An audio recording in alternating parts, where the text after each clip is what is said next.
I'm G.A. Solo. Hello.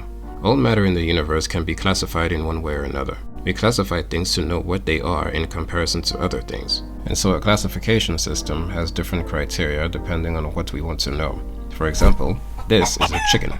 If we want to classify it in terms of whether or not it can live among humans, we classify it as either wild or domestic. If we want to classify it in terms of its structure and other features, we classify it as reptile, fish, mammal, bird, etc. Now, when it comes to humans, we classify ourselves in many ways in society. By our level of income, by whether we govern or are governed, by our age groups, by whether we are citizens or immigrants, and so on. Some classifications are on the basis of biological attributes, and others on the basis of social constructs. In other words, things we just pulled out of the air. For example, an immigrant can become a citizen, and vice versa, because citizenship is a man-made social construct. But you cannot change the day on which you were born, or grow a few sets of extra limbs. Now, regarding the concept of race and ethnicity, it is similar to the chicken example in that we have a set of criteria, and if you qualify for one group, you are classified as such. Both race and ethnicity are man-made social constructs that change from place to place and time to time. And they are paradoxical in the sense that they can unite individuals, but divide the human species as a whole. Ethnicity can be defined as a group of humans who identify with each other based on shared or what they perceive to be shared attributes that make them different from other groups. The attributes they choose to identify with, however, can vary wildly. It can be based on shared culture, shared language, shared beliefs, shared ancestry, shared traditions, shared history, etc. These distinguishing factors and attributes tend to have practical applications that can affect interactions of different people, such as being able to communicate or to know how to proceed in order to marry. In very diverse places such as African countries and societies where numerous ethnicities can inhabit the same area, ethnic differences tend to be quite well defined and understood because of the real-life implications they experience. These attributes and differences, however, have very little to do with what they look like. Two individuals can look very differently from each other and yet be of the same ethnic background. And this is in fact where race comes in. Now, while both classification systems often lead to the othering of other people and the privileged or ill treatment of people depending on their classification, the concept of race tends to be far more problematic for the reasons we will soon discuss. Race can be defined as the classification of humans based on physical and social qualities into groups that are viewed as distinct. Race is a classification system to organize human beings into a hierarchy and accord certain privileges and rights to some groups, and not only deny it to others, but to also use this classification system to justify and enact the persecution and oppression of other groups, all based on arbitrary human attributes such as their color, language, ancestral homeland, or in some cases, like in the US, a combination of several attributes and features that the state arbitrarily cherry-picks. It is important to understand that the phenotypic differences between humans are simply a result of environmental factors affecting our evolution.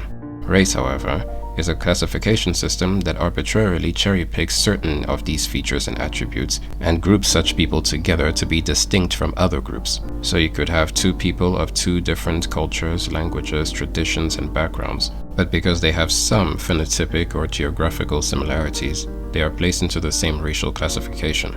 Now, why would anyone group such unrelated people together simply because of what they look like? Because the concept of race, as it was constructed by several European scholars, explorers, politicians, businessmen, religious authorities, authors, and so on, was primarily intended to separate groups of people from what they believed to be the superior group of people, which they believed to be themselves, obviously.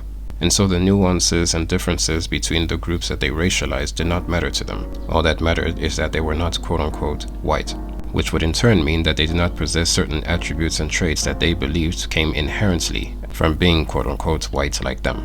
And so it is important to understand this part very carefully. The most effective and ultimate tool of white supremacy is not racism, but rather the concept of race itself. It is a prejudicial and discriminatory social construct that people utilize to develop beliefs about themselves being superior and others being inferior, no matter the circumstances. Under this construct, superiority and inferiority are inherent to your classification, inherent to your race, therefore. And so the greatest fear that many white people have, especially in predominantly white countries, is not that other people will rise against them or become better than them or anything like that. It is that people begin to receive equal treatment to them, because that is how they lose their privilege. So many white people have from birth been told that they are superior to others and do not know how to navigate a world where they do not see other people as equal to them. Many may think and say that they see others as equal, but at the back of their minds, the lingering thoughts of the other person not being white and therefore not being this or that still heavily affects their perception of themselves and their perception of others. And inversely, those who believe that they are at the bottom of this so-called racial hierarchy develop inferiority complexes, and this has direct negative effects on the way they treat themselves, the way they treat others, and even in their attempts to achieve things, especially in school. And so equality appears as oppression to bigots and oppressors. And so those who benefit the most from the concept of race often wish for people to continue to take this classification system seriously. They need it to continue to exist as a concept in society, to continue benefiting from the privileges they enjoy, and to avoid the oppression that others suffer for the same reason. Because whether white people admit it or not, all white people benefit from white supremacy. It's only the decent ones who choose to fight against it regardless of that fact. And the first and most important step for every human being in the world to beat white supremacy and all other forms of racial supremacy is by rejecting the idea and concept of race to begin with. Now, what I've described is the situation as it exists today, but it's important to understand some history. The very reason a classification system was made on the basis of what people look like, i.e. their physical attributes, is because European natural biologists in the late 19th century had an idea that people who looked different, or who were native to different parts of the world, were in fact different species, with some thinking that they were different species of human, and others thinking that only Europeans were human, and other groups were other animals entirely. This was all under the belief in polygenism, which stated that humans evolved separately with no common ancestor, but rather that God, or something, created us all distinctly and with different traits and attributes. I mean, I have my own theories on it, but they're not proven. What are your theories? God created people, distinctly. And animals. I mean, I think what every person on Earth thought until the mid-19th century, actually. Right, but it's not a new idea. At the time, the word species was interchangeable with the word race, and so race is in fact the ultimate dehumanizing word for a human to use. Decades later in Europe, in the first half of the 20th century, also known as the Age of Scientific Racism, several explorers, scholars, politicians, businessmen, religious authorities, and authors believed that people with different phenotypic features, such as the shape of one's eyes, the texture of one's hair, the color of one's skin, and so on, had what they called different inalienable traits that were inherent to the possessor of these phenotypic traits. In other words, if your nose was shaped a certain way, it meant this, and if your skin was a certain color, it meant that.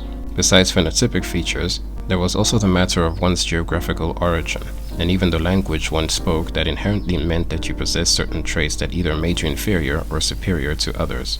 This idea of inalienable traits was the most powerful weapon they could use to justify their bigoted beliefs and justify injustices and atrocities such as the segregation of Europeans and non-Europeans, the enactment of eugenicist practices such as sterilization of certain people, the continuation of oppressive practices and atrocities such as slavery, human experimentation, colonialism, and so on.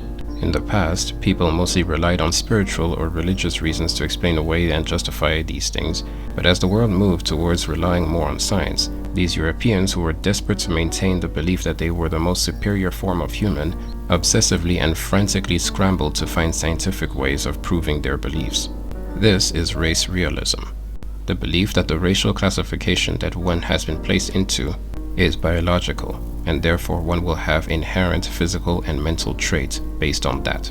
There was a display that speaks about race not as a biological thing, but as something that has just been created as a social construct. And he stated that that is an incorrect expression of race, that race is biological. But it is biological. Like, let's look at our phenotypical traits, the nose differences, wow. the hair texture. It's a biological thing. Oh, sure, baby. there's a social not, concept, sir, but there's biological okay, differences that sir, exist. you're very convicted in your lack different. of information People can look around different. these things. Race and ethnicity are two different things, okay? I'm talking about Ethnicity race. is where you're from. Race is literally something that was created to put people into categories of caste, to put people into categories of oppression. Race is not something that you are. Race is something that was bestowed and put That's upon you. racism, not race. Race is simply the race aggregation. is literally something that was created and put upon you. By the way, these beliefs included things like black people feel less pain than white people, therefore whipping them incessantly is not that big of a deal actually. Probably the most well-known of these pseudoscientific methods of trying to prove absolute horse crap was phrenology. a long-abandoned archaic pseudoscience of measuring the bumps and shapes of the skulls of different ethnic groups to determine their mental traits. They would then classify these people into so-called races. Some leaned more towards phenotypic differences and others to geographical differences, which is why some of them refer to different races by color, such as black, white, yellow, brown, and red, and others by location, such as African, European, Asian, Malayan, and American. Race in society, however, is not based on one thing in particular. It's a mishmash of convenient factors that the person calling the shots can include or exclude at will to determine whether or not you're part of the cool group that gets all the good stuff or not. For example, one can be phenotypically identical to other Europeans, which one would think would classify them as white. But if you speak a certain language, you do not qualify as white. Just as how ethnic Germans, Finns, Italians, and other Europeans were at different times not classified as white in the US because they did not speak the language of the majority of the colonizers, English. And so if you were not Anglo-Saxon, you were not considered fully white by many. But after these European ethnic groups assimilated and left all their culture and language behind to become more like the majority of the whites in the land, they too became considered as white. In places and societies that actually take race seriously and consider it to be real, race is a classification system that has always been intended to maintain a certain order among people. It allows people to know how to perceive an individual and how to treat them. One way of knowing just how obsessed the world is with the concept of race is this. You could read anything about an anonymous person somewhere. It could be good or bad. But as soon as you find out that the person is a certain color, and that color is not one that you had in mind while you were reading the story, then your perception will change to either suit or challenge the general idea that you have about that person's particular race. This is why the comments under many videos online tend to fixate on a person's skin color if they are a racial minority among the commenters. And so World War II happened, and Europeans finally started to realize that mass murdering people on the basis of their ancestry is kinda bad, only because they gave themselves a taste of their own medicine somehow. But of course, when they were doing it to Africans, South Americans, Asians, and so on, all they could do was send thoughts and prayers. As the horrors of Nazism became well known to the world, racial ideas and practices such as experimentation and eugenics began to fall out of favor, and countries began legislating laws condemning the use of race as a classification system entirely, as they should. But one country in particular held on to its systemic racial supremacy for a long time, and it just so happened that this same country has one of the most widespread influences on the rest of the world, even in terms of how people view certain concepts. That country is the United States of America. Because the United States is so obsessed with race, sometimes even other countries start to adopt the negative racial ideologies that are ubiquitous in US society. The US still uses their archaic, inconsistent notion of race as a factor for most things, and this makes it very difficult to abolish race as a concept, as most of the world is trying to do, and as the entire world should do. In conclusion, ethnicity is a notion that uses more practical similarities between people to group themselves. While ethnic tensions absolutely exist, race is a classification that is based on more arbitrary, opportunistic attributes of people that those who employ it use to place people into a hierarchy in order to accord privileges to some and justify the ill treatment of others. There is no correct way to approach the concept of race other than to completely reject it and completely abolish it. I have a series of deep dives that deal with this topic in greater detail.